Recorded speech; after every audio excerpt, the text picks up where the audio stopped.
This is the IELTS listening test. You will hear a number of different recordings, and you will have to answer questions on what you hear. There will be time for you to read the instructions and questions, and you will have a chance to check your work. All the recordings will be played once only. The test is in 4 parts. At the end of the test, you will be given 10 minutes to transfer your answers to the answer sheet.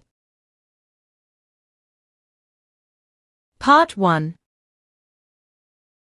You will hear a telephone conversation between a man and a camp representative discussing the details of a robotics camp for children. First, you have some time to look at questions 1 to 5.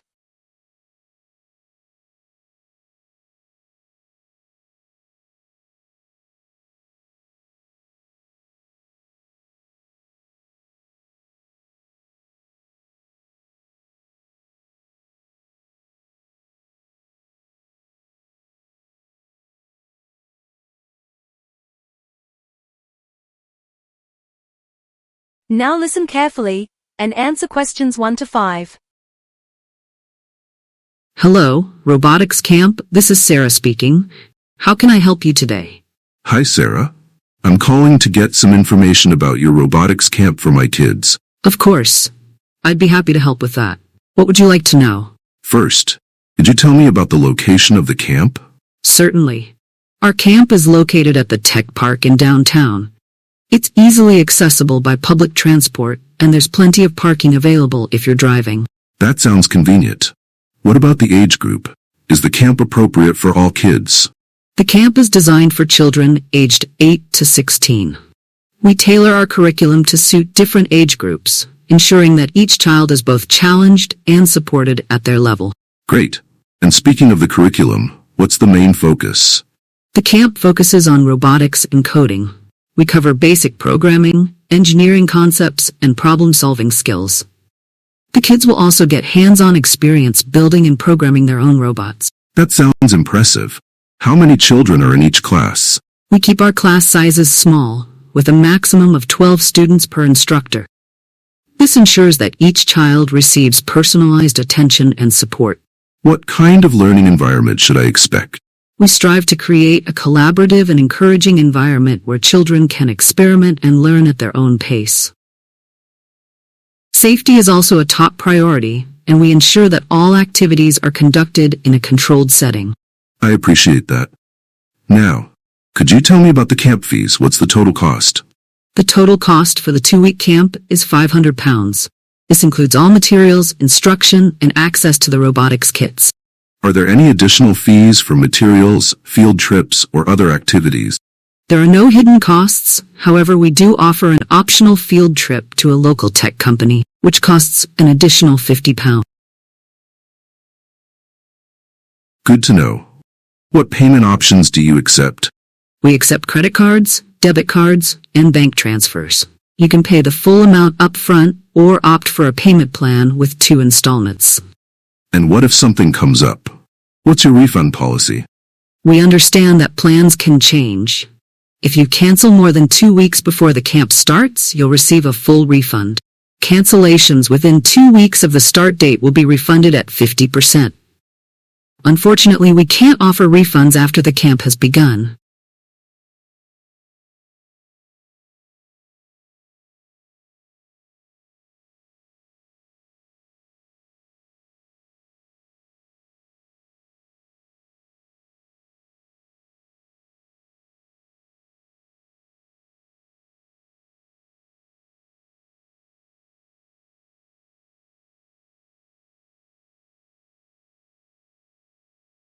Before you hear the rest of the conversation, you have some time to look at questions 6 to 10.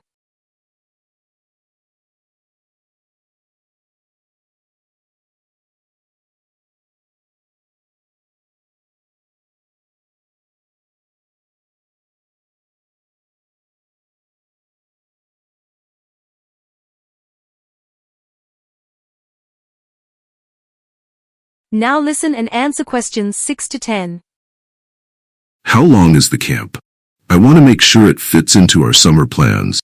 and that my children will have enough time to truly engage with the material without feeling rushed. Also, it would be helpful to know if the camp runs full days, or if there are any half-day options. The camp runs for 2 weeks, Monday through Friday, from 9 a.m. to 3 p.m. each day. Each day is packed with exciting activities and lessons, ensuring that your children are constantly engaged and learning. And what does the daily and weekly schedule look like?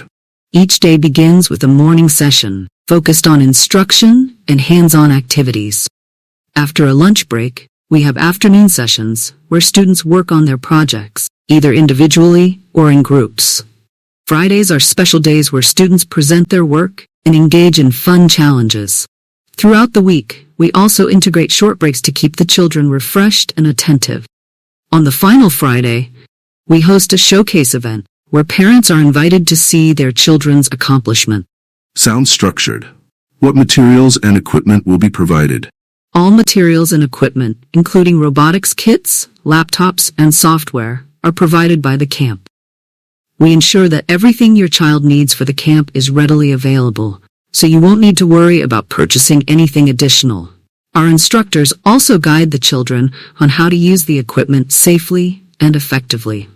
Will they be working on individual or group projects? There will be a mix of both. In the first week, children work on individual projects to build foundational skills and get comfortable with the tools. In the second week, they collaborate on group projects, which help them develop teamwork and communication skills. The group projects are designed to encourage creativity and problem solving, and we make sure that every child is actively involved. Will there be any competitions or demonstrations? Yes, we have a friendly competition on the last day of the camp where children can showcase their robots in challenges like obstacle courses, robot battles, or completing specific tasks. These competitions are a great way for the children to apply what they've learned in a fun and engaging way. Additionally, parents are invited to attend the final day's demonstration, where the children present their projects and receive recognition for their hard work. What skills will my child develop through the camp?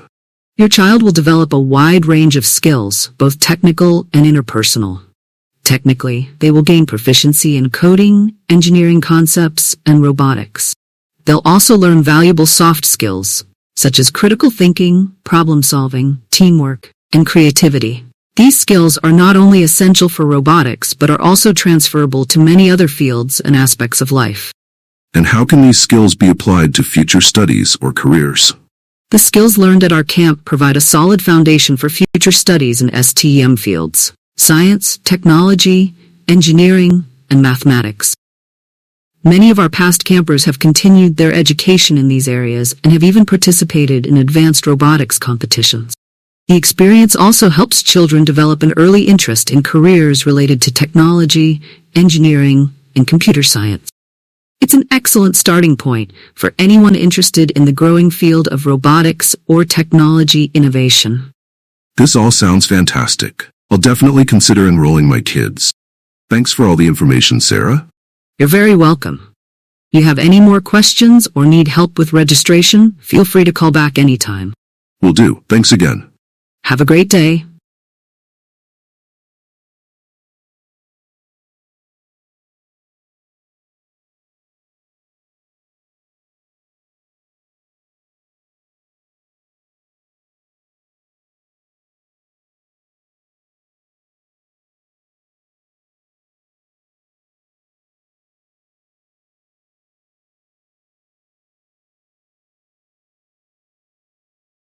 Part 2. You will hear a talk about the renovation of a public park. First, you have some time to look at questions 11 to 16.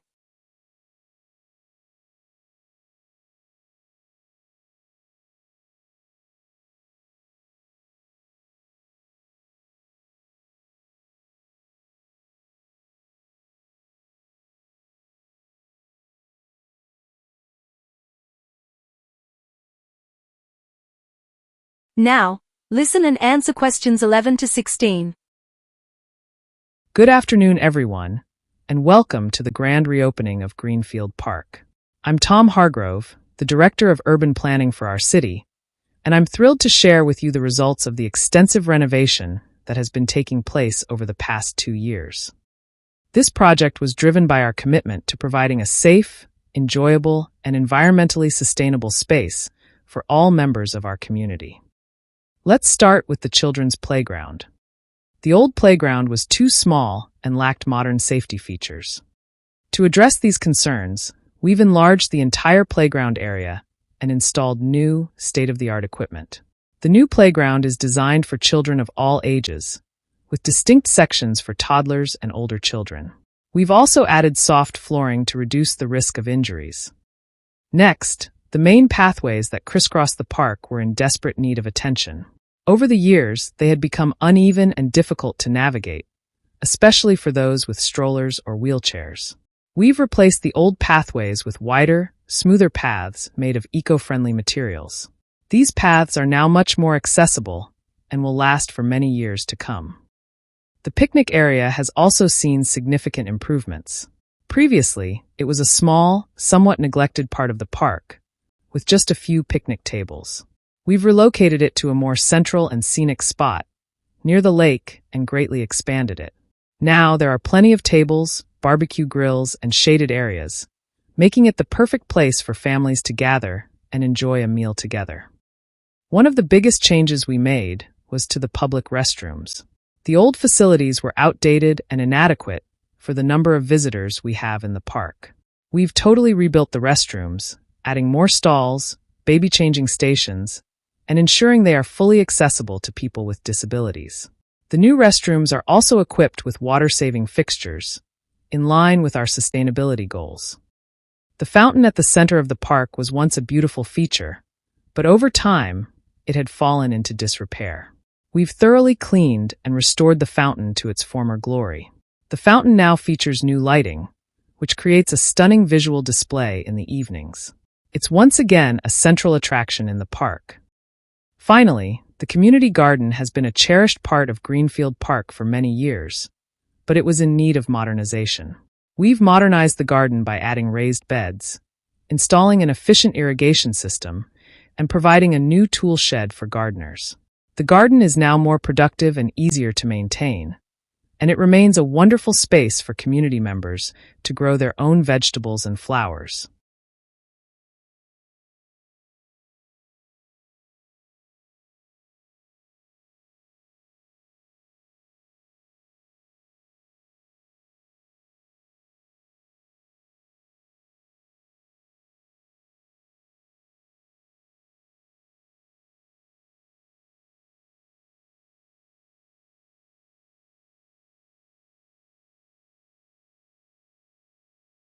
Before you hear the rest of the talk, you have some time to look at questions 17 to 20.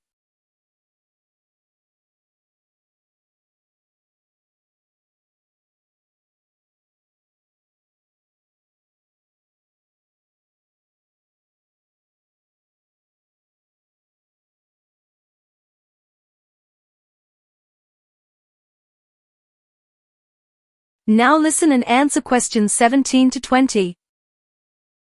In addition to the physical improvements, we've introduced several new services and activities to make the park even more enjoyable for visitors. One of the most exciting new features is our visitor center, located near the main entrance. The center offers guided tours of the park, giving visitors a chance to learn about the history, wildlife, and ongoing conservation efforts. The center also has maps and information about upcoming events, as well as a small cafe where you can grab a coffee or a snack. Throughout the park, we've installed 30 new benches to provide plenty of seating for those who want to relax and enjoy the scenery. These benches are made from recycled materials and are strategically placed to offer the best views of the park's natural beauty. We're also excited to announce that starting next month, the park will host a weekly farmers market every Saturday.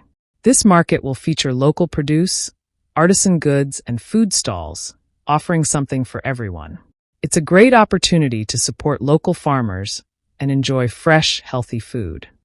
We've also added a new feature to the lake area that we think families will love, a water play area for children.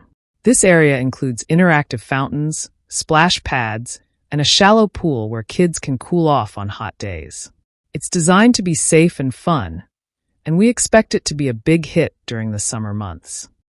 We hope you enjoy all the new features and improvements we've made to Greenfield Park. Thank you for being here today, and please feel free to explore the park and see everything it has to offer.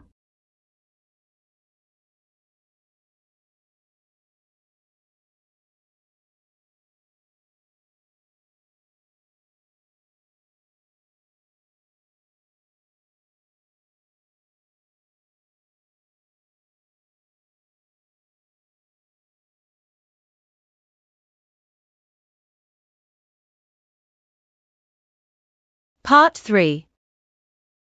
You will hear two university students discussing their ideas for a group project on environmental sustainability. First, you have some time to look at questions 21 to 24.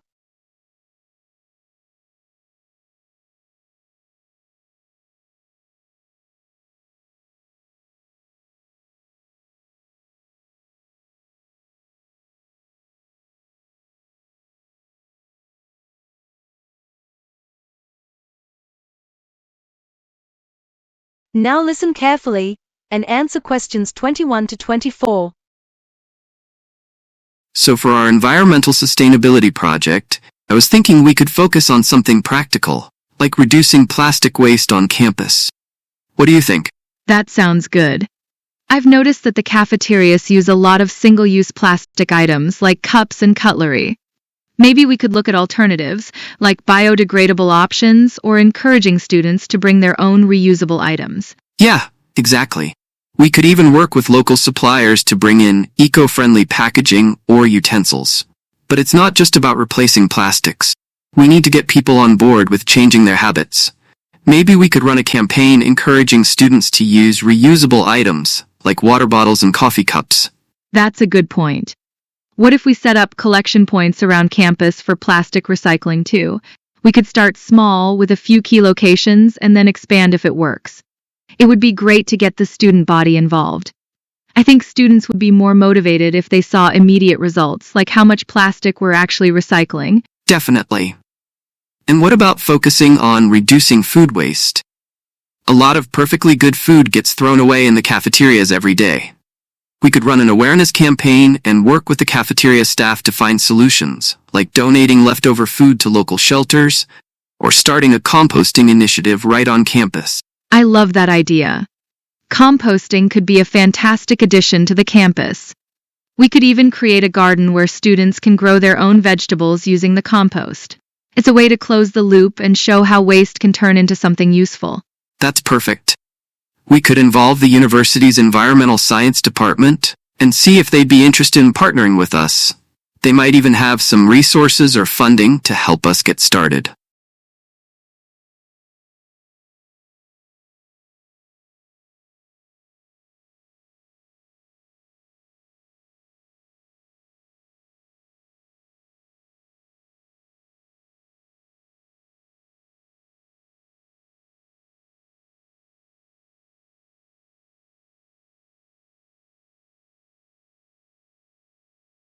Before you hear the rest of the discussion, you have some time to look at questions 25 to 30.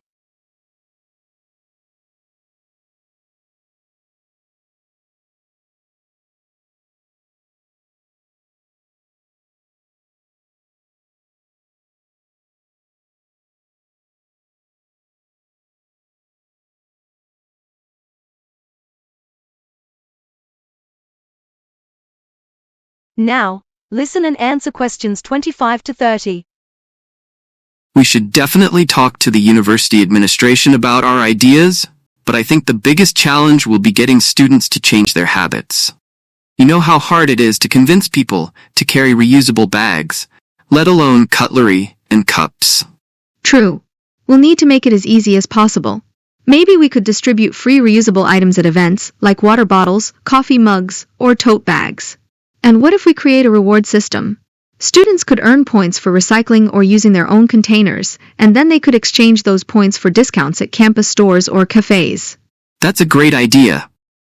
It adds an incentive beyond just feeling good about helping the environment. But to make all of this happen, we'll need some funds to get things started. Maybe we could apply for a grant from the university, or even look for local sponsors. There are plenty of businesses around that care about sustainability and might be willing to support us. Yes, good idea. And maybe we can set up a crowdfunding campaign if we need more money. But we should also keep in mind that this is going to take up a lot of our time. Between classes, studying, and exams coming up, we'll need to be really organized if we want to pull this off. Agreed. We should divide the tasks between us and set clear deadlines. That way, we can make sure everything gets done without it becoming too overwhelming. And we can also recruit a few more people to help out. Maybe some students from the Environmental Science Club, or even volunteers from around campus. That's a good idea. More hands will definitely make the workload lighter. We can also set up regular meetings to check in on our progress and make sure we're staying on track. I think if we're well organized, we can make this project a real success. I agree. And it could even be something that continues after we graduate, like a long-term initiative for the university. If we can make a strong impact now, future students might want to take it over and keep it going. That would be amazing. Let's make sure we create something that has a lasting impact, not just a one-time project. I think we're onto something really important here.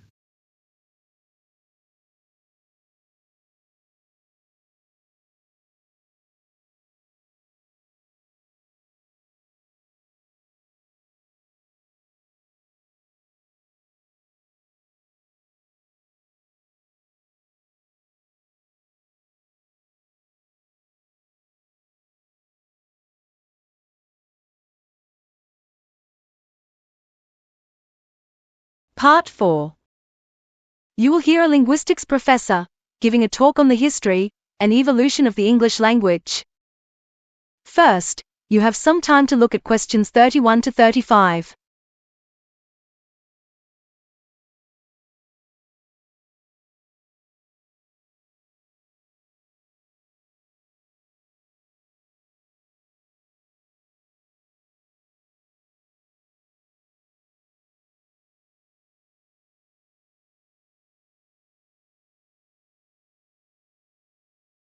Now, listen and answer questions 31 to 35. Good afternoon, everyone. I'm Dr. James Thompson, and today we'll explore the fascinating history and evolution of the English language. English, as we know it today, has a rich and complex history that spans over 1,500 years, evolving through various stages influenced by different cultures and historical events.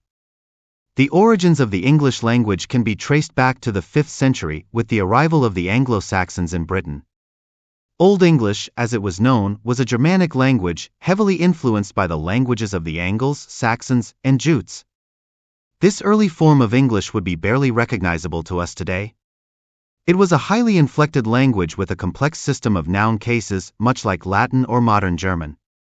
The next major shift in the English language occurred in the 11th century, following the Norman conquest of England in 1066.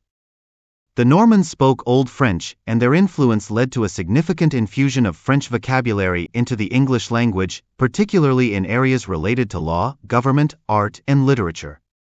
This period, known as Middle English, saw a gradual simplification of the grammar and a blending of Old English with Norman French, creating a language that was more recognizable to modern English speakers. One of the most important works of literature from the Middle English period is Geoffrey Chaucer's The Canterbury Tales. Chaucer wrote in a dialect of Middle English that was spoken in London at the time, which played a significant role in standardizing the English language. By the late 15th century, the English language had evolved into what we now call early modern English. This period was marked by the Great Vowel Shift, a major phonetic change that altered the pronunciation of English vowels. The invention of the printing press by Johannes Gutenberg in the mid-15th century had a profound impact on the English language. William Caxton, who introduced the printing press to England, helped standardize spelling and grammar as books became more widely available. The increased availability of printed material helped to solidify English as the dominant language in Britain, and it spread even further as Britain established its colonies around the world.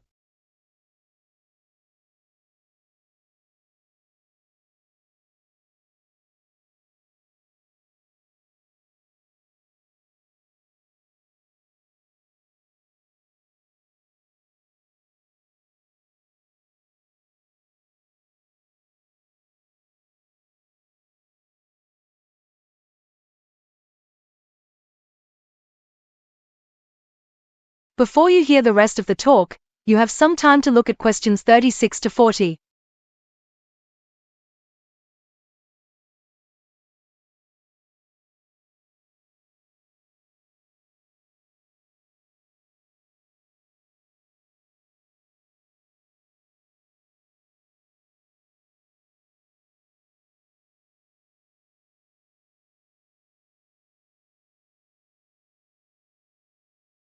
Now, listen and answer questions 36 to 40. As we move into the second part of our discussion, let's focus on the global spread and influence of the English language. By the 17th century, with the expansion of the British Empire, English began to spread far beyond the British Isles. English-speaking settlers established colonies in North America, the Caribbean, Africa, India, and Australia, among other places. As a result, English became a global language, with new dialects and varieties emerging in different regions. The rise of American English played a particularly significant role in the global spread of the language. With the Industrial Revolution, the United States became a major economic power, and American English began to influence global commerce, technology, and culture. The 20th century saw the further spread of English through mass media, such as film, radio, and television, and later through the Internet. American English, with its distinct spelling, vocabulary, and pronunciation, became the most widely recognized form of English worldwide. One of the unique aspects of the English language is its adaptability and openness to borrowing from other languages. Throughout its history, English has absorbed words from Latin, French, German, Arabic, Hindi, and many other languages. This process of linguistic borrowing has made English one of the richest languages in terms of vocabulary, with over 170,000 words in current use, according to the Oxford English Dictionary. Today, English is often referred to as a global lingua franca, meaning it is a common language used for communication between speakers of different native languages. It is the official language of many international organizations, such as the United Nations and the European Union, and is widely used in global business, science, and diplomacy. However, the global spread of English has also raised concerns about linguistic imperialism and the erosion of indigenous languages. Many linguists worry that the dominance of English could lead to the extinction of smaller languages, as younger generations opt to learn English in order to access global opportunities. This tension between the spread of English and the preservation of linguistic diversity is an ongoing debate in the field of linguistics. In conclusion, the history and evolution of the English language is a testament to its resilience and adaptability.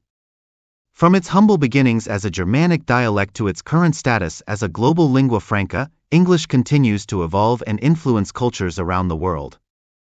Thank you for your attention, and I hope this presentation has provided you with a deeper understanding of the remarkable journey of the English language.